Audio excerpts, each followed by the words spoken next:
Majo John Madden sitting on a curb in Boca Del Rio, Mexico, the affluent southern neighbor of Veracruz, Mexico, where I came back to after my car had been stolen up in the mountains to try to find an apartment. I've had an extraordinarily ragged night. I cashed a bunch of MoneyGrams yesterday because I thought I was going to be seeing a landlord who would need 6,000 pesos. I could not afford to stay in the hotel where I had been staying last night and still have money for rent. So I slept on the beach. All that money got stolen from me on the beach last night, I think by two guys who were impersonating cops. So I was no longer feeling safe on the beach, and I've been walking for many hours. So I'm ragged. I've been talking a lot lately about karma, which includes making amends when you have hurt somebody. Even if you don't feel personal guilt about it, you can see the way you were responsible for it and you apologize. And I'll give you an example of an apology I did this morning. I've been gone from Asheville, North Carolina for 3 years.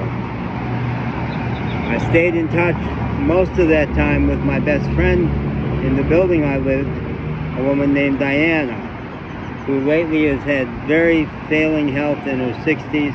It's rush hour, I'm sorry. Very failing health in her 60s, but amazingly gets healthier emotionally the more her health falls apart. She has been feeling in very close communication with the deceased son who died very tragically, and I think she's been getting ready to join it. I didn't have a phone for 10 months after that got stolen, and I wasn't able to reach her. I have a working phone again now, and I've been trying to call her, but her number's disconnected. I have left messages at the building where we used to live, but I bet the new admin person there doesn't know me and isn't going to give me any information. So I thought of one Facebook friend who lives in that building. So I sent her a message saying, "What can you tell me about Diana?" And the message I got back was, "I hope you are doing well in every way. Period. Full stop." And I saw red. I thought,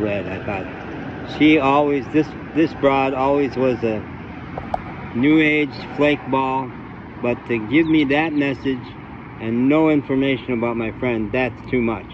So I was rehearsing a nasty reply. I sent a nasty reply to her, which said, "I will be doing better if I can get some closure about Diana's situation.